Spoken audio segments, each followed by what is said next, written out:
ಪರಮಪಿತ ಪರಮಾತ್ಮ ಪೂರ್ಣ ಬ್ರಹ್ಮ ಸರ್ವ ಸೃಷ್ಟಿಯ ರಚನಾಕಾರ ಕುಲದ ಒಡೆಯ ಕಬೀರ ಸಾಹೇಬರು ಇವರು ನಮ್ಮೆಲ್ಲರ ಆತ್ಮಗಳ ತಂದೆಯಾಗಿದ್ದಾರೆ. ಇವರು ಪರಮ ಆತ್ಮವಾಗಿದ್ದಾರೆ. ಪುಣ್ಯಾತ್ಮರೇ, ಆಧ್ಯಾತ್ಮಿಕ ಜ್ಞಾನ ಎಷ್ಟೊಂದು ಹದಗೆಟ್ಟಿದೆಯೆಂದರೆ ಇದನ್ನು ಸರಿಪಡಿಸುವುದು ಈಗ ತುಂಬಾ ಕಠಿಣವಾಗುತ್ತಿದೆ. ಇದು ಹೀಗೇಕೆ ಆಗುತ್ತಿದೆ? ನಮ್ಮ ಸದ್ಗ್ರಂಥಗಳಲ್ಲಿ ಏನು ಬರೆದಿದೆ ಮತ್ತು ನಮಗೆ ಯಾವ ಜ್ಞಾನ ಸಿಕ್ಕಿದೆ? ಇದರ ಕಾರಣವೇನಿತ್ತು? ಇದರ ಕಾರಣವೇನೆಂದರೆ ನಾವು ವಾಸಿಸುತ್ತಿರುವ ಲೋಕ ಇದು ಕಾಲನ ಲೋಕ. ಇಲ್ಲಿ ಯಾವ ಜೀವಿಯೂ ಸುಖಿಯಿಲ್ಲ ಮತ್ತು ಇವನು ಇಲ್ಲಿಯ ಸ್ವಾಮಿಯಾಗಿದ್ದಾನೆ. ಇವನನ್ನು ಬ್ರಹ್ಮ ಎನ್ನುತ್ತಾರೆ, ಕ್ಷರಪುರುಷ ಕೂಡ ಎನ್ನುತ್ತಾರೆ, ಜ್ಯೋತಿಸ್ವರೂಪಿ ನಿರಂಜನ ಕೂಡ ಇವನನ್ನೇ ಕರೆಯುತ್ತಾರೆ.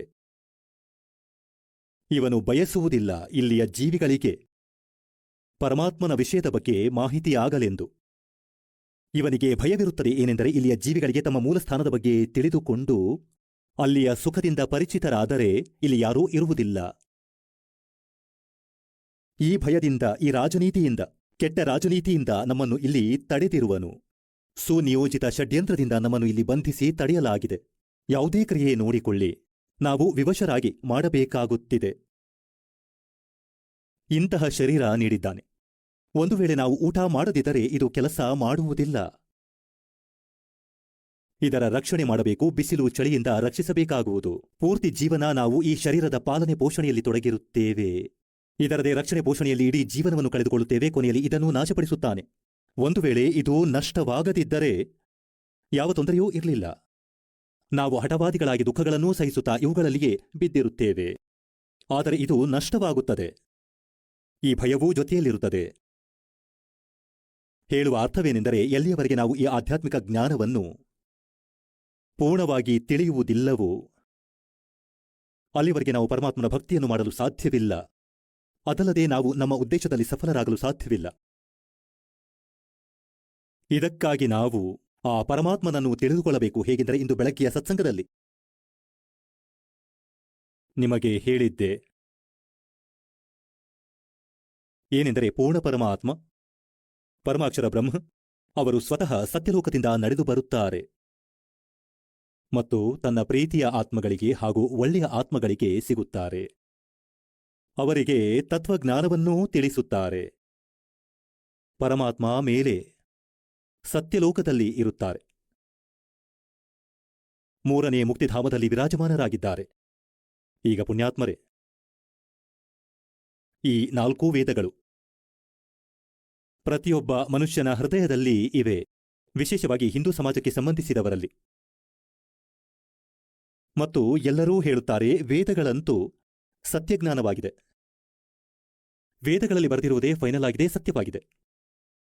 ಇದರ ಜೊತೆಯಲ್ಲಿ ಪವಿತ್ರ 4 ವೇದಗಳ ಜೊತೆಯಲ್ಲಿ ಪವಿತ್ರ ಶ್ರೀಮದ್ ಭಗವದ್ಗೀತೆ ಮತ್ತು ಜೊತೆಯಲ್ಲಿ ಪವಿತ್ರ 18 ಪುರಾಣಗಳನ್ನು ಪವಿತ್ರ ಹಿಂದೂ ಸಮಾಜದವರು ಆದರಣೀಯ ದೃಷ್ಟಿಯಿಂದ ನೋಡುತ್ತಾರೆ ಮತ್ತು ಇವುಗಳನ್ನು ಸತ್ಯಜ್ಞಾನಯುಕ್ತವೆಂದು ನಂಬುತ್ತಾರೆ. ಆದರೆ ಈ ಗ್ರಂಥಗಳಲ್ಲಿ ಸ್ವಲ್ಪ ಅಂತರವಿದೆ. ಪವಿತ್ರ 4 ವೇದಗಳು ಮತ್ತು ಪವಿತ್ರ ಶ್ರೀಮದ್ ಭಗವದ್ಗೀತೆ ಇವೆರಡರಲ್ಲಿಯೂ ಒಂದೇ ರೀತಿಯ ಜ್ಞಾನವಿದೆ. ಇವು ಗಾಡ್ ಗಿವೆನ್ ಆಗಿದೆ ಮತ್ತು ಪುರಾಣಗಳ ಜ್ಞಾನವನ್ನು ಬ್ರಹ್ಮ ನೀಡಿದ್ದಾರೆ. ಮತ್ತು ಬ್ರಹ್ಮನಿಂದ ಮುಂದೆ ಕೇಳಿದ್ದು ಆ ಋಷಿಗಳು, ದಕ್ಷ ಆದಿ ಋಷಿಗಳು, ಮನು ಇತ್ಯಾದಿಗಳು. ಹೀಗೆ ಅನ್ಯರಿಂದ ಅನ್ಯರು ಮತ್ತು ಅನ್ಯರಿಂದ ಅನ್ಯರು ಕೇಳುತ್ತಾ ಅವರು ಕೆಲವು ಬ್ರಹ್ಮಾನ ವಿಚಾರಗಳು ಮತ್ತು ಕೆಲವು ತಮ್ಮ ಅನುಭವಗಳನ್ನು, ತಮ್ಮ ವಿಚಾರಗಳನ್ನು ಸೇರಿಸಿ ಹೀಗೆ 18 ಪುರಾಣಗಳ 18 ವಕ್ತಾರರು ಇದ್ದಾರೆ. ಇದಕ್ಕಾಗಿಯೇ 18 ಪುರಾಣಗಳಾದವು. ಇವುಗಳ ವಕ್ತಾರರು ಬೇರೆ ಬೇರೆಯಾಗಿದ್ದಾರೆ. ಅವರ ಹೆಸರಿನಿಂದಲೇ ತಮ್ಮದೇ ರೀತಿಯಲ್ಲಿ 18 ಪುರಾಣಗಳನ್ನಾಗಿ ಮಾಡಿದರು. ಈ 18 ಪುರಾಣಗಳ ಜ್ಞಾನ ಒಂದೇ ಬೋಧ ಎಂದು ನಂಬಲಾಗುತ್ತದೆ. ಮತ್ತು ಈ ಪುರಾಣಗಳ ಜ್ಞಾನವು ಗಾಡ್ ಗಿವೆನ್ ಅಲ್ಲ. ಪವಿತ್ರ 4 ವೇದಗಳು ಗಾಡ್ ಗಿವೆನ್ ಆಗಿವೆ. ಪೂರ್ಣ ಪರಮಾತ್ಮ ಪರಮಾಕ್ಷರ ಬ್ರಹ್ಮನು ಈ ಜ್ಯೋತಿ ಸ್ವರೂಪಿ ನಿರಂಜನನ ಹೃದಯದಲ್ಲಿ ಹಾಕಿದ್ದರು. ಇವನ ಅಂತಃಕರಣದಲ್ಲಿ ಹಾಕಿದರು. ಸಮಯವನ್ನು ನಿಶ್ಚಯಿಸಿದರು. ಏನೆಂದರೆ ಇಷ್ಟು ಸಮಯದ ನಂತರ ಇವು ತಾನಾಗಿಯೇ ಇವನ ಶ್ವಾಸದ ಮೂಲಕ ಹೊರಬರುವವು. ಹೇಗೆಂದರೆ ಪರಮಾತ್ಮನ ವ್ಯವಸ್ಥೆಯಂತೆ ಮಹಿಳೆ ಗರ್ಭಧರಿಸುತ್ತಾಳೆ, 9 ತಿಂಗಳ ನಂತರ ಆಟೋಮೆಟಿಕಲಿ ಮಗು ಹೊರಬರುತ್ತದೆ. ಇದೇ ರೀತಿ ಪರಮಾತ್ಮನು ಇವನಲ್ಲಿ ವ್ಯವಸ್ಥೆ ಮಾಡಿದರು. ಈ 5 ವೇದಗಳು ಹೊರಗೆ ಬಂದ ಮೇಲೆ ಇವನು ನೋಡಿದ, ಇದರಲ್ಲಿ ನನ್ನ ರಹಸ್ಯ ತೆರೆಯುವಂಥ ಮಾಹಿತಿ ಇರಬಹುದೆಂದು ತಿಳಿದ. ಯಾರು? ಈ ಜ್ಯೋತಿ ನಿರಂಜನನು. ಮತ್ತಿವನು ನೋಡಿದ ಏನೆಂದರೆ 5ನೇ ವೇದದಲ್ಲಿ ಮೇಲಿನ ಸತ್ಯಲೋಕದ ಬಗ್ಗೆ ಎಲ್ಲಾ ರಹಸ್ಯ ನೀಡಲಾಗಿತ್ತು. ಹೇಗೆ ಹೋಗಬೇಕಾಗಿದೆ ಮತ್ತು ಯಾವ ರೀತಿಯಲ್ಲಿ, ಪರಮಾತ್ಮ ಯಾರು, ನೀವಿಲ್ಲಿ ಹೇಗೆ ಸಿಕ್ಕಿಕೊಂಡಿದ್ದೀರಿ. ಹಾಗಾಗಿ ಈ ಜ್ಯೋತಿ ನಿರಂಜನ ಕಾಲನು ಆ 5ನೇ ವೇದವನ್ನು ನಾಶ ಮಾಡಿ ಬಿಟ್ಟನು ಮತ್ತು ಭಗವಂತನ ಭಯದಿಂದ 4 ವೇದಗಳನ್ನು ನೀಡಿದನು. ಈ 4 ವೇದಗಳಲ್ಲಿ ಪೂರ್ಣ ಪರಮಾತ್ಮನ ಮಹಿಮೆ ಇದೆ, ಜೊತೆಯಲ್ಲಿ ಇವನ ಮಹಿಮೆಯೂ ಇದೆ. ಇವನು ಯಾವ ಮಟ್ಟದ ಭಗವಂತನು, ಇವನ ಭಕ್ತಿಯಿಂದ ಎಷ್ಟು ಲಾಭವಾಗಬಹುದು. ನಂತರ ಈ ಕಾಲನೇ ಬ್ರಹ್ಮನು 4 ವೇದಗಳನ್ನು ಓದಿದನು. ಈ 4 ವೇದಗಳ ಜ್ಞಾನವನ್ನೇ ಶ್ರೀಕೃಷ್ಣನಲ್ಲಿ ಪ್ರವೇಶಿಸಿ ಇವನು ಹೇಳಿದ. ಇದರಲ್ಲಿ ಇವನು ತನ್ನ ವಿಚಾರವನ್ನು ಸೇರಿಸಲು ಪ್ರಯತ್ನಿಸಿದ್ದಾನೆ ಮತ್ತು ಅದರಲ್ಲಿ ಹೇಳಿದ್ದಾನೆ, ಇದು ನನ್ನ ಅಭಿಪ್ರಾಯ. ಒಂದು ವೇಳೆ ಇವನ ಅಭಿಪ್ರಾಯ ವೇದಗಳೊಂದಿಗೆ ಹೋಲಿಕೆಯಾದರೆ ಅದು ವೇದಜ್ಞಾನವಾಗಿದೆ ಮತ್ತು ಇವನ ಅಭಿಪ್ರಾಯ ವೇದಗಳೊಂದಿಗೆ ಹೋಲಿಕೆಯಾಗದಿದ್ದರೆ ಇದು ಇವನ ತನ್ನದೇ ವಿಚಾರ. ನಾವು ಅದನ್ನು ನಂಬಬಾರದು. ನಾವು ಕೇವಲ ವೇದಜ್ಞಾನ ನಂಬಬೇಕಾಗಿದೆ ಮತ್ತು 5ನೇ ವೇದ ಪರಮೇಶ್ವರರು ಸ್ವತಃ ಬಂದು ಹೇಳಿದರು, ಅದನ್ನೇ ನಂಬಬೇಕಾಗಿದೆ. 18 ಪುರಾಣಗಳನ್ನು ನಾವು ಸಹಯೋಗಿ ಶಾಸ್ತ್ರವೆಂದು ನಂಬಿದ್ದೇವೆ. ಏನೆಂದರೆ ಇವುಗಳಲ್ಲಿ ಏನು ಬರೆದಿದೆ, ಇವುಗಳಲ್ಲಿ ಈ ಬ್ರಹ್ಮ ವಿಷ್ಣು ಮಹೇಶ್ವರ ಜೀವನ ಚರಿತ್ರೆ ಇದೆ ಮತ್ತು ಇವರೇ ಬರೆದಿಟ್ಟಿದ್ದಾರೆ.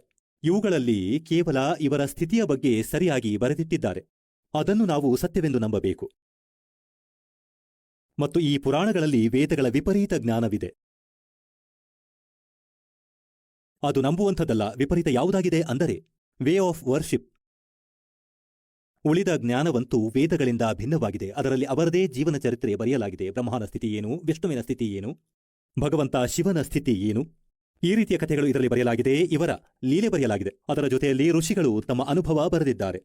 ಅವರ ಅನುಭವ ಒಂದು ವೇಳೆ ವೇ ಆಫ್ ವರ್ಷಿಪ್ ವೇದಗಳನುಸಾರ ಇಲ್ಲದಿದ್ದರೆ ನಂಬಬಾರದು. ಅವರು ತಮ್ಮ ಇಷ್ಟದಂತೆ ಯಾವುದರಲ್ಲೂ ಯಾವುದೋ ಮಂತ್ರ ಬರೆದಿದ್ದಾರೆ, ಯಾರು ಏನೇನೋ ಬರೆದಿದ್ದಾರೆ, ಅದನ್ನು ನಂಬಬಾರದು. ಅದು ಅವರ ವಿಚಾರ, ಅದು ವೇದಜ್ಞಾನವಲ್ಲ. ಈ ಕಾರಣದಿಂದಾಗಿ ವೇದಗಳ ಜ್ಞಾನವೇ ಫೈನಲ್ ಆಗಿದೆ. ಮತ್ತು ಪುರಾಣಗಳ ಜ್ಞಾನ ಕೂಡ ನಾವು ಕೇವಲ ಇದಕ್ಕಾಗಿ ಒಪ್ಪುತ್ತೇವೆ, ಏಕೆಂದರೆ ಬ್ರಹ್ಮ ವಿಷ್ಣು ಮಹೇಶ್ವರನು ಅಜರಾಮರರು, ಸರ್ವೇಶ್ವರರೆಂದು ಹೇಳುತ್ತಿದ್ದರು. ಕಾಲಜ್ಜ ಮೃತ್ಯುಂಜಯ ಎಂದು ಹೇಳುತ್ತಿದ್ದರು. ಅವರು ಇದನ್ನೇ ಹೇಳುತ್ತಿದ್ದರು, ಶಿವಪುರಾಣದಲ್ಲಿ ಹೀಗೆ ಬರೆಯಲಾಗಿದೆ, ವಿಷ್ಣು ಪುರಾಣದಲ್ಲಿ ಹೀಗೆ ಬರೆಯಲಾಗಿದೆ ಮತ್ತು ಮಾರ್ಕಂಡೇಯ ಪುರಾಣದಲ್ಲಿ ಹೀಗೆ ಬರೆಯಲಾಗಿದೆ ಮತ್ತು ಬ್ರಹ್ಮಪುರಾಣದಲ್ಲಿ ಹೀಗೆ ಬರೆಯಲಾಗಿದೆ. ಇಂದು ನಾವು ಆ ಪುರಾಣಗಳನ್ನು ಓದಿದಾಗ ಈ ಬ್ರಹ್ಮ ವಿಷ್ಣು ಮಹೇಶ್ವರ ಸ್ಥಿತಿಯ ಬಗ್ಗೆ ಅವರು ಹೇಳುತ್ತಿರುವುದಕ್ಕಿಂತ ವಿಪರೀತವಾಗಿದೆ ಮತ್ತು ಪುರಾಣಗಳಂತೂ ಅವೇ ಆಗಿವೆ. ಅದಕ್ಕಾಗಿ ನಾವು ಪವಿತ್ರ ವೇದಗಳಲ್ಲಿ ತಿಳಿಯಬೇಕಾಗಿರುವುದು ಏನೆಂದರೆ ಆ ವೇದಗಳಲ್ಲಿ ಏನು ಬರೆಯಲಾಗಿದೆ. ಏಕೆಂದರೆ ವೇದಗಳು ಪರಮಾತ್ಮನ ಮಹಿಮೆಯಿಂದಲೇ ಪರಿಪೂರ್ಣವಾಗಿವೆ ಮತ್ತು ಆ ವೇದಗಳು ನಮಗೆ ಏನು ಸೂಚಿಸುತ್ತವೆ, ನಾವು ಆ ಪವಿತ್ರ ಸದ್ಗ್ರಂಥಗಳಿಂದ ಇದನ್ನು ತಿಳಿಯಬೇಕಾಗಿದೆ. ಏನೆಂದರೆ ಭಗವಂತ ಹೇಗಿದ್ದಾನೆ, ಭಗವಂತ ಯಾರು, ಎಲ್ಲಿರುತ್ತಾನೆ, ಅವನನ್ನು ಹೇಗೆ ಪಡೆಯಬಹುದು, ನಾವು ಇಲ್ಲಿ ಏಕೆ ದುಃಖಿಯಾಗುತ್ತಿದ್ದೇವೆ, ನಾವಿಲ್ಲೇಕೆ ಅಲೆದಾಡುತ್ತಿದ್ದೇವೆ. ಋಷಿ ಮಹರ್ಷಿಗಳು ಕೂಡ ಇಲ್ಲಿ ಸಾಧನೆಯನ್ನು ಮಾಡಿ ಹೋದರು, ಅವರಿಗೂ ದಾರಿ ಸಿಗಲಿಲ್ಲ. ಇದಕ್ಕೆ ಕಾರಣವೇನು? ಪರಮಾತ್ಮ ಹೇಳಿದರೇನೆಂದರೆ, नौमन सूत उड़ जिया ये ऋषि रहे जखमार और सतगुरु ऐसा सुलझा दे उड़ जैना दूजी बार. ಪರಮೇಶ್ವರ ಕಬೀರ ಸಾಹೇಬರು ಹೇಳಿದರು, ಈ 9 ಮಣ ನೂಲನ್ನು ಗೊಂದಲಗೊಳಿಸಿದ್ದಾರೆ ಈ ಅಜ್ಞಾನಿಗಳು ಮತ್ತು ಜೊತೆಯಲ್ಲಿ ಈ ಕಾಲ ಬ್ರಹ್ಮನು. ಪುಣ್ಯಾತ್ಮರೇ, ಪರಮಾತ್ಮ ಬಟ್ಟೆ ನೇಯುತ್ತಿದ್ದರು, ನೇಕಾರರಾಗಿದ್ದರು, ನೇಕಾರನ ಪಾತ್ರವನ್ನು ನಿರ್ವಹಿಸುತ್ತಿದ್ದರು ಮತ್ತು 1 ಕೆಜಿ ನೂಲನ್ನು ಮೊದಲು 1 ಸೇರು ಎಂದು ಹೇಳುತ್ತಿದ್ದರು. ಒಂದು ವೇಳೆ ಗಂಟು ಬಿದ್ದರೆ ಇಡೀ ದಿನ ಸರಿಪಡಿಸಲಾಗದು, ಏಕೆಂದರೆ ಅದು ತುಂಡಾದರೆ ಗಂಟು ಬೀಳುವುದು. ಗಂಟು ಬಿದ್ದರೆ ಬಟ್ಟೆ ಸರಿಯಾಗಿ ನೇಯಲಾಗದು ಮತ್ತು ಬಟ್ಟೆ ಸರಿಯಾಗಿ ನೇಯದಿದ್ದರೆ ನೇಕಾರನಿಗೆ ಅದರ ಕೂಲಿ ಸಿಗದು. ಎತ್ತಿ ಬಿಸಾಕುವರು, ಇದರಲ್ಲಿ ನೀನು ತುಂಬಾ ಗಂಟು ಮಾಡಿರುವೆ ಎಂದು. ಹೀಗಾಗಿ ಪರಮಾತ್ಮ ಹೇಳುತ್ತಾರೆ, 1 ಸೇರು 1 ಕಿಲೋಗ್ರಾಂ ನೂಲನ್ನು ಬಿಡಿಸುವುದರಲ್ಲಿ 1 ದಿನ ಹಿಡಿಯುತ್ತದೆ. ಇದೇ ರೀತಿ ಆಧ್ಯಾತ್ಮಿಕ ಜ್ಞಾನರೂಪಿ ನೂಲನ್ನು 9 ಮಣದಷ್ಟು ಗೊಂದಲಪಡಿಸಿದ್ದಾರೆ ಇವರು. ಯಾವುದೋ ಜ್ಞಾನ ಹೇಳುತ್ತಾರೆ, ಯಾವುದೋ ಸಾಧನೆ ಹೇಳುತ್ತಾರೆ. ಹೇಗೆಂದರೆ ಶ್ರೀಮದ್ ಭಗವದ್ಗೀತೆ ಅಧ್ಯಾಯ ಸಂಖ್ಯೆ 4 ಮತ್ತು ಶ್ಲೋಕ ಸಂಖ್ಯೆ 25ರಿಂದ 31ರವರೆಗೆ ಇದರ ಬಗ್ಗೆ ಹೇಳಲಾಗಿದೆ ಏನೆಂದರೆ, ಕೆಲವರು ಹೀಗೆ ಸಾಧನೆ ಮಾಡುತ್ತಾರೆ, ಕೆಲವರು ಹಾಗೆ ಸಾಧನೆ ಮಾಡುತ್ತಾರೆ, ಕೆಲವರು ಕಾಲು ಮೇಲೆ ಮಾಡಿ ಯೋಗಾಸನ ಮಾಡುತ್ತಾರೆ, ಯಾರೋ ದೇವತೆಗಳ ಪೂಜೆಯನ್ನು ಮಾಡುತ್ತಾರೆ, ಯಾರೋ ಸ್ವ ಅಧ್ಯಾಯ ಮಾಡುತ್ತಾರೆ, ಯಾರೋ ತೀಕ್ಷ್ಣ ಅಹಿಂಸಾವಾದಿ ವ್ರತ ಮಾಡುತ್ತಾರೆ, ಅಂದರೆ ಬಾಯಿ ಮೇಲೆ ಬಟ್ಟಿ ಕಟ್ಟಿಕೊಂಡು ಬರಿಗಾಲಲ್ಲಿ ಅಲೆದಾಡುತ್ತಾರೆ. ಇವರೆಲ್ಲರೂ ತಮ್ಮ ಸಾಧನೆಗಳನ್ನು ಪಾಪನಾಶಕವೆಂದು ತಿಳಿಯುತ್ತಾರೆ.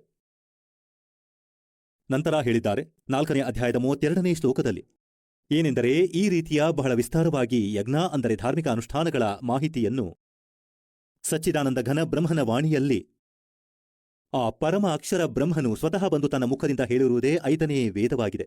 ಆ ವೇದವನ್ನು ಕಾಲಭಗವಂತನು ನಾಶ ಮಾಡಿದ್ದನು. ಅದನ್ನು ಪೂರ್ತಿಗೊಳಿಸಲು ಸ್ವತಃ ಪರಮೇಶ್ವರನೇ ಬರಬೇಕಾಯಿತು. ಮತ್ತು ಆ ಜ್ಞಾನವನ್ನು ಎಂತಹ ರೀತಿಯಲ್ಲಿ ಹೇಳಿ ಬರೆಸಿದರು ಅಂದರೆ, ವಿದ್ವಾನ ಪುರುಷರು, ಎಜುಕೇಟೆಡ್ ಎಂದು ನಂಬಲಾದ ಈ ಸಂಸ್ಕೃತದ ವಿದ್ವಾನರಾದವರು ಇದಂತೂ ಹುಚ್ಚುತನದ ಮಾತುಗಳನ್ನು ಬರೆದಿದ್ದಾರೆ ಎಂದು ತಿಳಿಯುತ್ತಿದ್ದರು. ಇದರಲ್ಲಿ ಏನೂ ಇಲ್ಲ, ಇಲ್ಲದಿದ್ದರೆ ಇದನ್ನೂ ನಾಶ ಮಾಡುತ್ತಿದ್ದರು. ಇದಕ್ಕಾಗಿ ಪರಮಾತ್ಮನು ಹೀಗೆ ಗುಪ್ತ ರೀತಿಯಲ್ಲಿ ಇಂತಹ ವಾಣಿಯಲ್ಲಿ ಸಿಂಪಲ್ ಆಗಿರುವ ಲೋಕಲ್ ಭಾಷೆಯಲ್ಲಿ ಹೇಳಿ ಪೂರ್ತಿ ಜ್ಞಾನವನ್ನು ಬರೆಸಿದರು. ಅದರಲ್ಲಿ ಪೂರ್ತಿ ಜ್ಞಾನ ತುಂಬಿದರು ಮತ್ತು ತನ್ನ ಪ್ರೀತಿಯ ಆತ್ಮಕ್ಕೆ ಹೇಳಿದರು ಏನೆಂದರೆ, ಈಗಲೇ ಇದನ್ನು ಡಿಸ್ಕ್ಲೋಸ್ ಮಾಡಬಾರದು. ಯಾರಿಗೆ ಈ ಮಾತು ತಿಳಿಯಿತು, ಯಾರಿಗೆ ಪರಮಾತ್ಮ ಸಿಕ್ಕಿದರು, ಸತ್ಯಖಂಡ ತೋರಿಸಿ ಮರಳಿ ತಂದು ಬಿಟ್ಟರು, ಅವರಿಂದ ಪ್ರತಿಜ್ಞೆ ಮಾಡಿಸಿದರು.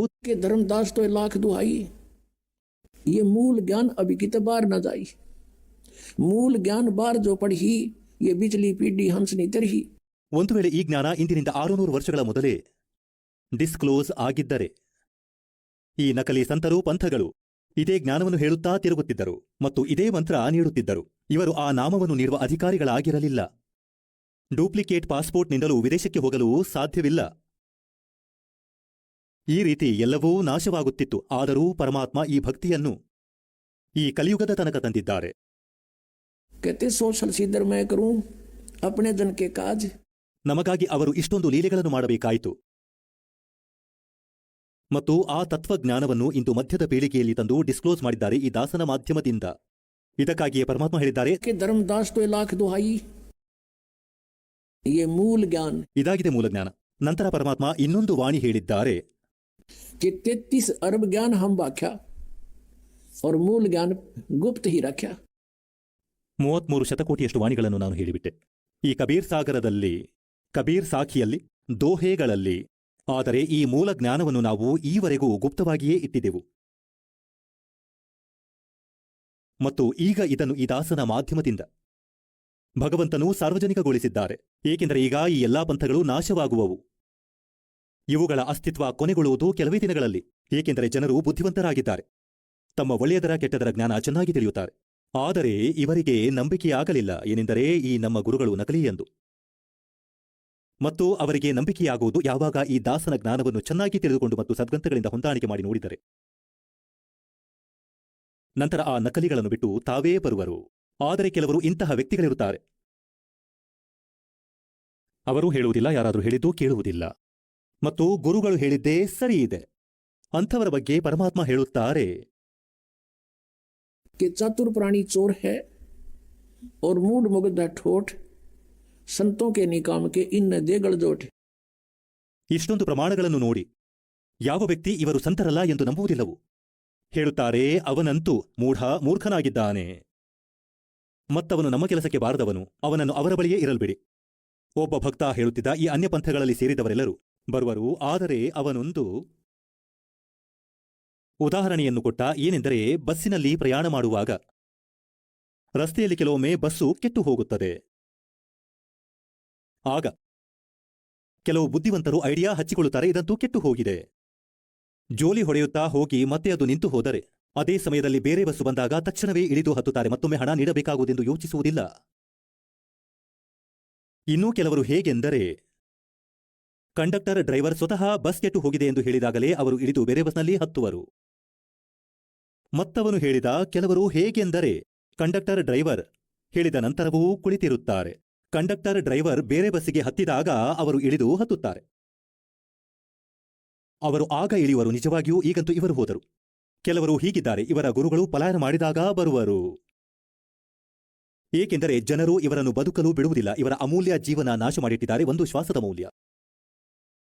ಪರಮಾತ್ಮ ಹೇಳುತ್ತಾರೆ, कहता हूं कहीं जातूं कहूं बजा के ढोल, और ये श्वास जो खाली जाता है ये 3 लोक का मोल।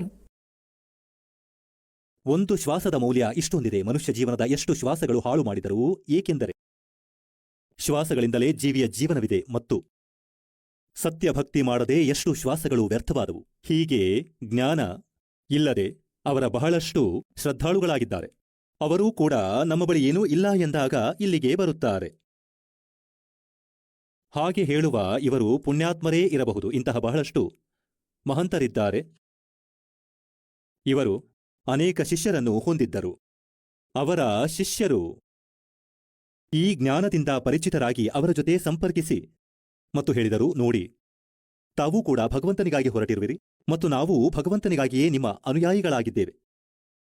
ಒಂದು ವೇಳೆ ಈ ಜ್ಞಾನವು ತಪ್ಪಾದರೆ ನಮಗೆ ಕ್ಲಿಯರ್ ಮಾಡಿ ಹೇಳಿ. ಒಂದು ವೇಳೆ ಈ ರಾಮ್ಪಾಲ್ ತಪ್ಪಾಗಿ ಜ್ಞಾನ ಹೇಳುತ್ತಿದ್ದರೆ ನಮಗೆ ಹೇಳಿ. ಈ ಪ್ರಮಾಣಗಳನ್ನು ಕೊಟ್ಟಿದ್ದಾರೆ. ಇಲ್ದಿದ್ರೆ ನೀವು ಕೂಡ ಬನ್ನಿ. ಈಗ ಸ್ವಲ್ಪ ಹೊತ್ತು ಆ ಗುರು ಏನೇನೋ ಹೇಳುತ್ತಾನೆ, ಆದರೆ ನಂತರ ಅವನು ವಿವಶನಾಗುತ್ತಾನೆ, ಏಕೆಂದರೆ ಅವನಿಗೂ ಭಗವಂತ ಬೇಕು. ಒಂದು ವೇಳೆ ಇಷ್ಟು ಸತ್ಯವನ್ನು ನೋಡಿಯೂ ಅವರು ಬರದಿದ್ದರೆ, ನಂಬದಿದ್ದರೆ ಅವರು ಸಂತರೇ ಅಲ್ಲ. ಅವರು ಪರಮಾತ್ಮನನ್ನು ಬಯಸುತ್ತಿಲ್ಲ, ಕೇವಲ ತಮ್ಮ ಮಹಿಮೆಯನ್ನು ಬಯಸುತ್ತಿದ್ದಾರೆ ಅಷ್ಟೇ. ಶಿಷ್ಯರಾಗಿರಲಿ, ಜೈ ಜೈಕಾರವಾಗುತ್ತಿರಲಿ, ನಂತರ ಎಲ್ಲರೂ ಜೊತೆಯಲ್ಲಿಯೇ ಭೂತರಾಗುವರು. ಆದರಣೀಯ ಗರೀಬ್ದಾಸ ಸಾಹೇಬರಿಗೆ ಪರಮಾತ್ಮನು ಈ ತತ್ವಜ್ಞಾನವನ್ನು ನೀಡಿದರು. ಹೇಳ್ತಾರೆ ಏನಂದ್ರೆ, के साहिब के दरबार में गायक कोट अनंत और 4 चीज मांगे हैं, रिधि सिद्धि मान महंत। उस परमेश्वर के साहिब के दरबार में ऐसा कोई एक इन चारों ने छोड़ के और चाहे पुरुष अलेख। ಹೀಗೆ ಇವರೆಲ್ಲರೂ ಗೌರವ ಮಹಿಮೆ ಬಯಸುವವರಾಗಿದ್ದಾರೆ. ಈ ಎಲ್ಲಾ ಪಂಥಗಳ ಸಂತರು. ಒಂದು ವೇಳೆ ಇವರು ದೊಡ್ಡಸ್ತಿಕೆ ಬಯಸದಿದ್ದರೆ, ಇವರು ತಮ್ಮ ಕಲ್ಯಾಣ ಬಯಸಿದರೆ ಮತ್ತು ಇವರು ತಮ್ಮ ಅನುಯಾಯಿಗಳ ಹಿತೈಷಿಗಳಾಗಿದ್ದರೆ ಮತ್ತು ಈ ದಾಸನ ಜ್ಞಾನವನ್ನು ತಿಳಿದುಕೊಂಡು ಇದರಲ್ಲಿ ತಪ್ಪೆಲ್ಲಿದೆ ಹೇಳಿ. ಇಲ್ಲದಿದ್ದರೆ ಇದರ ಮೇಲೆ ನಿಮ್ಮ ಟಿಪ್ಪಣಿ ಕೊಡಿ. ಏಕೆ ಹೇಳುವುದಿಲ್ಲ? 10 ವರ್ಷಗಳಾದವು ದಾಸನು ಹೇಳುತ್ತಾ ಬಹಿರಂಗವಾಗಿ ಟಿವಿ ಚಾನೆಲ್ಗಳ ಮೂಲಕ ಹೇಳುತ್ತಿದ್ದೇನೆ, ಪುಸ್ತಕಗಳ ಮಾಧ್ಯಮದಿಂದಲೂ ಇವರನ್ನು ಬಹಿರಂಗಗೊಳಿಸುತ್ತಿದ್ದೇನೆ. ಏಕೆ ಹೇಳುವುದಿಲ್ಲ? ಏಕೆಂದರೆ ಇವರು ಕಳ್ಳರು. परमात्मा कहते हैं बेखों के लश्कर फिरे ये बाणी चोर कठोर और सतगुरु धाम ना पहुंचेंगे ये 84 के ढोर। ಪರಮಾತ್ಮನ ವಾಣಿಯನ್ನು ಕಳ್ಳತನ ಮಾಡಿ ಸತ್ಯಖಂಡ ಹೇಳುತ್ತಿದ್ದಾರೆ, ಆದರೆ ಇವರಿಗೆ ಎಬಿಸಿಡಿ ಕೂಡ ಗೊತ್ತಿಲ್ಲ. ಈಗ ವೇದಗಳನ್ನು ತಪ್ಪು ಎಂದು ತಿಳಿಯುವವರು ಯಾರೂ ಇಲ್ಲ, ಮುಖ್ಯವಾಗಿ ಹಿಂದೂ ಸಮಾಜದಲ್ಲಿ. ಮತ್ತು ಈ ರಾಧಾಸ್ವಾಮಿ ಪಂಥದವರು ಇವರೇನು ಹೇಳುತ್ತಾರೆ ಶ್ರದ್ಧಾಳುಗಳಿಗೆ? ಅಂದರೆ ನಮಗೆ ವೇದಗಳ ಅವಶ್ಯಕತೆ ಇಲ್ಲ, ಗೀತೆಯೂ ಬೇಕಾಗಿಲ್ಲ ಮತ್ತು ನಮಗೆ ಪುರಾಣಗಳೂ ಬೇಕಾಗಿಲ್ಲ. ಸಂತರು ಹೇಳಿರುವ ವಾಣಿಯೇ ಫೈನಲ್ ಆಗಿರುತ್ತದೆ. ಈ ವೇದಗಳನ್ನು ಯಾರೋ ಬರೆದಿದ್ದಾರೆ, ವೇದವ್ಯಾಸರು ವೇದಗಳನ್ನು ಬರೆದಿದ್ದಾರೆ. ಅರೆ, ವೇದಗಳನ್ನು ಖಂಡಿತ ವೇದವ್ಯಾಸರು ಬರೆದಿದ್ದಾರೆ, ಆದರೆ ಈ ವಾಣಿಗಳು ಯಾರದು? ವೇದವ್ಯಾಸರು ರೈಟರ್. ಈಗ ವೇದವ್ಯಾಸರು ಗೀತೆಯ ಕೇವಲ ರೈಟರ್, ವಕ್ತಾರರಲ್ಲ. ಇದೇ ರೀತಿ ಪುರಾಣಗಳನ್ನು ಬರೆಯಲಾಗಿದೆ. ಯಾರು ಏನು ಹೇಳಿದರೂ ವೇದವ್ಯಾಸರು ಬರೆದರು. ಈ 4 ವೇದಗಳ ಯಥಾರ್ಥ ಜ್ಞಾನ ಋಷಿಗಳಿಗೆ ಕಂಠಸ್ಥವಿತ್ತು. ಅದನ್ನು ಇವರು ಆಸ್ ಇಟ್ ಈಸ್ ಬರೆದರು, ಪರಮಾತ್ಮನಿಂದ ಪ್ರಾಪ್ತಿಸಿ. ಏಕೆಂದರೆ ಭಗವಂತರೇ ಬಂದು ಈ ಜ್ಞಾನವನ್ನು ನೀಡಿದ್ದರು ಮತ್ತು ಬ್ರಹ್ಮನಿಂದ ನಂತರ ಈ ಜ್ಞಾನವನ್ನೆಲ್ಲರೂ ಪ್ರಾಪ್ತಿಸಿಕೊಂಡಿದ್ರು. ವೇದವ್ಯಾಸ ಕೇವಲ ಬರೆದಿದ್ದಾರೆ, ಆದರೆ ಇದು ಗಾಡ್ ಗಿವೆನ್ ಆಗಿದೆ. ಮತ್ತಿವರು ಹೇಳುತ್ತಾರೆ ಸಂತರು ಯಾವುದೇ ನಾಮ ಕೊಡಲಿ ಅದೇ ಸರಿ, ಅದರಿಂದಲೇ ಮೋಕ್ಷವಾಗುವುದು. ಮತ್ತೆ ಹೀಗೂ ಹೇಳುತ್ತಾರೆ ನಮಗೆ ವೇದಗಳ ಅವಶ್ಯಕತೆ ಇಲ್ಲ, ನಮ್ಮ ಜ್ಞಾನವಂತೂ ವೇದಗಳಿಂದ ಮಿಗಿಲಾಗಿದೆ, ವೇದಗಳಿಗಿಂತ ಮಿಗಿಲಾಗಿದೆ ಎನ್ನುತ್ತಾರೆ. ಮತ್ತೆ ಹೀಗೆ ಯಾರಾದರೂ ಈ ಶರೀರದಲ್ಲಿ ಹಿಂದೆ ಕಮಲಗಳಿವೆ ಎಂದು ಹೇಳಿದರೆ ಅವರು ಹೇಳುತ್ತಾರೆ ನಾವಂತೂ ತ್ರಿಕುಟಿಯಿಂದಲೇ ಪ್ರಾರಂಭಿಸುತ್ತೇವೆ. ತ್ರಿಕುಟಿ ಇಲ್ಲಿಲ್ಲ, ಅವರು ಇಲ್ಲಿದೆ ಎಂದು ಹೇಳುತ್ತಾರೆ, ಹಿಂದಕ್ಕೆ ಬ್ಯಾಕ್ನಲ್ಲಿರುತ್ತದೆ. ಹೇಳುತ್ತಾರೆ ನಾವು ಸೀದಾ ತ್ರಿಕುಟಿಯಿಂದ ನಡೆಯುತ್ತೇವೆ, ನಮ್ಮ ಮಾರ್ಗ ಅಲ್ಲಿಂದ ಆರಂಭವಾಗುತ್ತದೆ. ಈಗ ಪುಣ್ಯಾತ್ಮರೇ, ಯಾರೋ ವೇದಗಳ ಜ್ಞಾನವನ್ನು ತಪ್ಪು ಎಂದು ಹೇಳಿದರೆ ಇದರಿಂದ ಸ್ಪಷ್ಟವಾಗುವುದೇನೆಂದರೆ ಅವರ ಜ್ಞಾನವಂತೂ ಬಹಳ ನಿರ್ಮಲವಾಗಿರಬೇಕಿತ್ತು. ವೇದಗಳಿಗಿಂತ ಮಿಗಿಲಾಗಿದ್ದರೆ ಸ್ವಲ್ಪ ವೇದಗಳ ಜ್ಞಾನವೂ ಅದರಲ್ಲಿರಬೇಕಿತ್ತು. ಹೇಗೆಂದರೆ 10ನೇ ತರಗತಿಯ ಸಿಲೆಬಸ್ನಲ್ಲಿ 10th ಕ್ಲಾಸ್ನಲ್ಲಿ 1ನೇ ತರಗತಿಯಿಂದ ಹಿಡಿದು ಅ ಇ ಅಂತೂ ಅಲ್ಲಿಂದಲೇ ಆರಂಭವಾಗುತ್ತದೆ. 3, 4, 5, 6, 8ನೇ 9ನೇ ತರಗತಿಯ ಜ್ಞಾನವೂ ಕೂಡ ಅದರಲ್ಲಿ ಇರುತ್ತದೆ. ಮತ್ತು ನಿಮಗೆ ಇವರ ಜ್ಞಾನ ತೋರಿಸ್ತೇನೆ. ರಾಧಾಸ್ವಾಮಿ ಪಂಥದವರ ಇವರು ಹೇಳುತ್ತಾರೆ ನಮ್ಮ ಜ್ಞಾನವಂತೂ ವೇದಗಳಿಗಿಂತಲೂ ಮಿಗಿಲಾಗಿದೆ. ಈಗ ತೋರಿಸ್ತೇನೆ ಇವರ ಜ್ಞಾನ. 2 ಶಬ್ದ ಓದಿ ಹೇಳುತ್ತೇನೆ. ರಾಧಾಸ್ವಾಮಿ ಪಂಥದವರ ಒಂದು ಪುಸ್ತಕವಿದೆ, ಸಾರ್ವಚನ್ ರಾಧಾಸ್ವಾಮಿ ವಾರ್ತಿಕ್. ಇದು ನೋಡಿ, ಒಂದು ನೋಟ ತೋರಿಸುತ್ತೇನೆ ನಿಮಗೆ. ಸಾರ್ವಚನ್ ರಾಧಾಸ್ವಾಮಿ ವಾರ್ತಿಕ್, ರಾಧಾಸ್ವಾಮಿ ಸತ್ಸಂಗ್ ಬ್ಯಾಸ್. ಇದು ಎಲ್ಲಿಂದ ಮುದ್ರಿತವಾಗಿದೆ?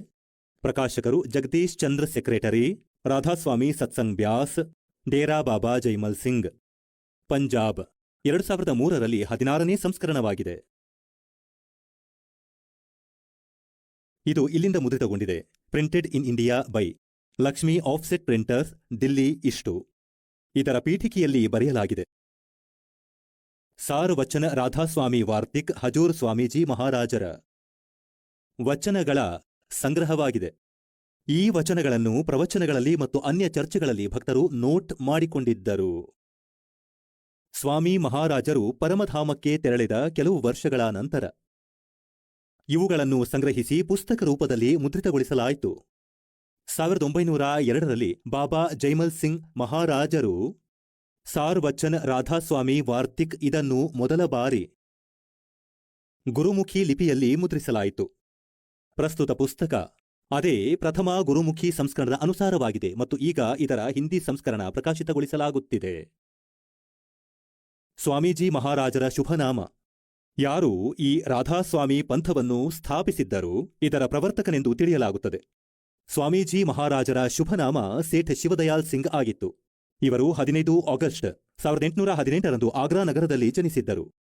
ಇವರ ತಂದೆಯ ಹೆಸರು ಸೇಠ್ ದಿಲ್ವಾಲಿ ಸಿಂಗ್ ಹಾಗೂ ತಾಯಿಯ ಹೆಸರು ಮಹಾಮಾಯ ಆಗಿತ್ತು. ಇವರ ಪೂರ್ವಜರು ಪಂಜಾಬ್ನಲ್ಲಿ ನೆಲೆಸಿದ್ದರು ಮತ್ತು ಮನೆಯಲ್ಲಿ ಗುರು ಗ್ರಂಥ ಸಾಹೇಬ್ ಪಠಣೆ ನಡೆಯುತ್ತಿತ್ತು. ಇವರ ತಂದೆ ತಾಯಿ ಹಾಥರಸದ ಪ್ರಸಿದ್ಧ ಸಂತ ತುಲಸಿ ಸಾಹೇಬರ ಭಕ್ತರಾಗಿದ್ದರು. ಸ್ವಾಮೀಜಿ ಮಹಾರಾಜರು ಕೂಡ ತುಲಸಿ ಸಾಹೇಬರ ಸಂಗತಿ ಬಹಳಷ್ಟು ಮಾಡಿದ್ದರು. ಬಾಲ್ಯದಿಂದಲೇ ಸ್ವಾಮೀಜಿ ಮಹಾರಾಜರ ಆಸಕ್ತಿ ಆಧ್ಯಾತ್ಮದ ಕಡೆಗಿತ್ತು. ಇವರು ಒಂದು ಕೊಠಡಿಯಲ್ಲಿ ಕುಳಿತುಕೊಂಡು 17 ವರ್ಷ ಸುರತ್ ಶಬ್ದ ಯೋಗಾಭ್ಯಾಸ ಮಾಡಿದ್ದರು ಮತ್ತು 1861ರಲ್ಲಿ ವಸಂತ ಪಂಚಮಿಯಂದು ಬಹಿರಂಗವಾಗಿ ಸಾಮಾನ್ಯ ಸತ್ಸಂಗ ಮತ್ತು ಸುರತ್ ಶಬ್ದ ಯೋಗದ ಉಪದೇಶ ಪ್ರಾರಂಭಿಸಿದ್ದರು. ಪುಣ್ಯಾತ್ಮರೇ, ಈಗ ಈ ಶಿವದಯಾಲರ ಜನನ 1818ರಲ್ಲಿ ಆಗ್ರಾದಲ್ಲಾಗಿತ್ತು ಮತ್ತು ಇವರು 17 ವರ್ಷಗಳ ತನಕ ಒಂದು ಮುಚ್ಚಿದ ಕೊಠಡಿಯಲ್ಲಿ ಕುಳಿತು ಹಠಯೋಗ ಮಾಡಿದರು. ಗುರುಗ್ರಂಥ ಸಾಹೇಬ್ ಓದುತ್ತಿದ್ದ. ಇದರೊಳಗಿನ ಪರಮಾತ್ಮನ ಸತ್ಯಖಂಡ, ಸತ್ಯಲೋಕ ಎಲ್ಲೋ ಹುಡುಕಿಕೊಂಡ. ಮತ್ತೆ ಕಬೀರ್ ಸಾಹೇಬ್ರ ವಾಣಿಯಿಂದ ತೆಗೆದುಕೊಂಡ ಕರನೇನೋ ದೀದಾರ್ ಮಹಲ್ ಮೇ ಪ್ಯಾರಾ ಹೈ 32 ಪಂಕ್ತಿಗಳ ಒಂದು ಪದ್ಯವಿದೆ. ಅದರ ಅರ್ಥವೇ ಇವರಿಗೆ ತಿಳಿಯಲಿಲ್ಲ. ಮತ್ತಿವರು ಕಾಲನ ಪ್ರೇರಣೆಯಿಂದ ಒಂದು ನಕಲಿ ಪಂಥವನ್ನು ನಡೆಸಿಬಿಟ್ಟರು. ಈಗ ತೋರಿಸ್ತೇನೆ ಇವರ ಜ್ಞಾನ ಯಾವುದೆಂದು. ವೇದಗಳಿಗಿಂತಲೂ ಉತ್ತಮವೆಂದು ಹೇಳ್ತಾರೆ. ಮತ್ತು ಈ ಪುಸ್ತಕದಲ್ಲಿ ಹೀಗೆ ಬರೆಯಲಾಗಿದೆ. ಏನೆಂದರೆ, ಹಜೂರ್ ಸ್ವಾಮೀಜಿ ಮಹಾರಾಜ ಶಿವದಯಾಲರು ಫೌಂಡರ್ ಆಫ್ ರಾಧಾಸ್ವಾಮಿ ಮತ್ತು ಈ ರಾಧಾಸ್ವಾಮಿಯಿಂದಲೇ ಸಚ್ಚಾ ಸೌದಾ ಸಿರ್ಸಾ ಒಂದೇ ಜ್ಞಾನ ಇವರಿಂದಲೇ ಉಪದೇಶ ಪ್ರಾಪ್ತಿಸಿದವರು. ಮತ್ತು ಈ ಮಥುರಾದಲ್ಲಿ ಜೈ ಗುರುದೇವ್ ಮತ್ತು ಈ ಕಡೆ ಒಬ್ಬ ಠಾಕೂರ್ ಮಹಾರಾಜರಿದ್ದರು ಮತ್ತು ದಿಲ್ಲಿಯಲ್ಲಿ ಕೃಪಾಲ್ ಮಿಷನ್. ಇವರೆಲ್ಲರೂ ಒಂದೇ ಬಾವಿಯ ನೀರಿನಂತೆ. ಈ ಶಿವದಯಾಲರ ಈ ಜ್ಞಾನದಿಂದ ತಿಳಿದುಕೊಳ್ಳಿ ಅವರ ಬಳಿ ಏನಿದೆ ಎಂದು. ಮತ್ತು ದಿನೋದ್ನಲ್ಲಿ ತಾರಾಚಂದ್ ಎಂಬ ಒಬ್ಬ ಮಹಾರಾಜರಿದ್ದರು. ಅವರೂ ಕೂಡ ಆ ರಾಧಾಸ್ವಾಮಿ ಬಾವಿಯ ನೀರನ್ನು ತುಂಬಿಕೊಂಡು ಇಲ್ಲಿ ಹಂಚುತ್ತಿದ್ದರು. ಅದೇ ಜ್ಞಾನ ಇಲ್ಲಿ ನೋಡಿ. ಇದು ಅದೇ ಪುಸ್ತಕವಿದೆ, ಸಾರ್ ವಚನ್ ರಾಧಾಸ್ವಾಮಿ ವಾರ್ತಿಕ್. ಅದನ್ನೇ ಓದುತ್ತಿದ್ದೇವೆ ಈಗ ನಾವು. ಇದರಲ್ಲಿ ಓದೋಣ. ರಾಧಾಸ್ವಾಮಿ ದಯಾಲ್ ಕೆ ದಯಾ, ರಾಧಾಸ್ವಾಮಿ ಸಾಹೇಬ್ ಖುಲಾಸಾ ಉಪದೇಶ್ ಹಜೂರ್ ರಾಧಾಸ್ವಾಮಿ ಸಾಹೇಬ್ ಕಾ. ಅಂದರೆ ಶಿವದಯಾಲ್ ಅವರ ವಚನಗಳ ಅರ್ಥ ಬರೆದಿಟ್ಟಿದ್ದಾರೆ. ಅವರು ಹೇಳಿದಂತೆಯೇ ಬರೆದಿದ್ದಾರೆ. ಈಗ ದಫಾ 1ರಲ್ಲಿ ನಾವು ಓದೋಣ. ಕೇವಲ ಕೆಲಸ ಇಷ್ಟೇ ಇದೆ. ಏನೆಂದರೆ, ಮಾನವ ಅಂದರೆ ಮನುಷ್ಯ ತನ್ನ ಸರತಿ ಅಂದರೆ ಜೀವಾತ್ಮಕ್ಕೆ ಅದರ ಖಜಾನೆ ಮತ್ತು ನಿಕಾಸ್ ಅಂದರೆ ಹಂತ, ಸತ್ಯನಾಮ ಮತ್ತು ರಾಧಾಸ್ವಾಮಿಯಲ್ಲಿ ಹಂತ ಅಂದರೆ ಸ್ಥಾನ. ಸತ್ಯನಾಮಕ್ಕೆ ಸ್ಥಾನ ಎಂದು ಹೇಳಿದ್ದಾರೆ, ರಾಧಾಸ್ವಾಮಿಯನ್ನು ಸ್ಥಾನವೆಂದು ಹೇಳಿದ್ದಾರೆ. ಹಂತ ಇವರ ಜ್ಞಾನ ನೋಡಿ ಅದ್ಭುತ ಮಾಡಿಟ್ಟಿದ್ದಾರೆ. ತಲುಪಿಸುತ್ತದೆ ಅಂದರೆ ಆ ರಾಧಾಸ್ವಾಮಿ ಸ್ಥಾನದಲ್ಲಿ ತಲುಪಿಸಿ ಸತ್ಯನಾಮದ ಸ್ಥಾನದಲ್ಲಿ ತನ್ನ ಸುರತಿ ತಲುಪಿಸಲಿ. ಮತ್ತೆ 3ನೇ ವಚನದಲ್ಲಿ ಇವರು ಗೀತೆಯಂತೆ ಶ್ಲೋಕ ಮಾಡಿಟ್ಟಿದ್ದಾರೆ. ಖಂಡಿತ 118 150 ವರ್ಷಗಳಾದವು ಅದನ್ನು ಹೀಗೆ ಪ್ರಿಂಟ್ ಮಾಡಿಟ್ಟಿದ್ದಾರೆ. ಎಷ್ಟು ಆಚಾರ್ಯ ಮತ್ತು ಮಹಾತ್ಮರು ಮತ್ತು ಅವತಾರರು, ಪೈಗಂಬರರು ಪ್ರತಿಯೊಂದು ಧರ್ಮದಲ್ಲಿಯೂ ಆಗಿದ್ದಾರೆ. ಅವರೆಲ್ಲ ತಮ್ಮ ಅಭ್ಯಾಸ ಶಕ್ತಿಯಿಂದ ಒಳಗೆ ನಿಜವಾದ ಕಡೆಗೆ ನಡೆದರು, ನಿಜವಾದ ಸ್ಥಾನದ ಕಡೆಗೇ ನಡೆದರು. ಕೆಲವೇ ಅಪರೂಪದ ಸಂತರು 8ನೇ ಮಹಡಿಗೆ ಅಂದರೆ ರಾಧಾಸ್ವಾಮಿ ತನಕ ತಲುಪಿದರು. ಅರೆ ವಾ, ಕೇವಲ ಸಂತರು 5ನೇ ಮಹಡಿ ಅಂದರೆ ಸತ್ಯನಾಮಕ್ಕೆ ತಲುಪಿದರು. ಈಗ ಇಲ್ಲಿ 5ನೇ ಮಹಡಿ ಅಂದರೆ ಸತ್ಯನಾಮ ಮತ್ತು ಕೆಲವೇ ಸಂತರು 8ನೇ ಮಹಡಿ ಅಂದರೆ ರಾಧಾಸ್ವಾಮಿಗೆ ತಲುಪಿದರು. ಆಹಾ, ಈಗ ನೀವು ನೋಡಿದ್ದೀರಿ. ಇಲ್ಲಿಯ ತನಕ ಇವರು ಕ್ಲಿಯರ್ ಮಾಡಿದ್ದಾರೆ. ಏನೆಂದರೆ ಸತ್ಯನಾಮ ಕೂಡ ಸ್ಥಾನವಿದೆ. ಮಹಡಿ ಹೇಳಿ ಮಹಡಿಯ ಅನುವಾದ ಕೂಡ ಮಾಡಿಟ್ಟಿದ್ದಾರೆ. ಮಹಡಿ ಅಂದರೆ ಸ್ಥಾನ ನೋಡಿ, ಇಲ್ಲಿದೆ. ಮಹಡಿ ಅಂದರೆ ಸ್ಥಾನ. ಈಗ ಮತ್ತೊಮ್ಮೆ ನೋಡಿಕೊಳ್ಳಿ, ಏಕೆಂದರೆ ಇವರ ಜ್ಞಾನ ಬಹಳ ಆಳವಾಗಿದೆ, ತಕ್ಷಣ ತಿಳಿಯುವುದಿಲ್ಲ. ಯಾರೋ ವಿರಳ ಸಂತ 8ನೇ ಮಹಡಿ, 8ನೇ ಸ್ಥಾನ ಅಂದರೆ ರಾಧಾಸ್ವಾಮಿಯ ಮೇಲೆ. ಕೇವಲ ಸಂತ 5ನೇ ಮಹಡಿ ಅಂದರೆ ಸತ್ಯನಾಮಕ್ಕೆ. ಸತ್ಯನಾಮ ಸ್ಥಾನವಾಯಿತು, ಮಹಡಿ ಅಂದರೆ ಸ್ಥಾನ. ಸತ್ಯನಾಮ ಸ್ಥಾನಕ್ಕೆ ತಲುಪಿದರು. ಮತ್ತು ಈಗ ನೋಡಿ 4ನೇ ವಚನ, ಪುಟ ಸಂಖ್ಯೆ 15ರಲ್ಲಿ.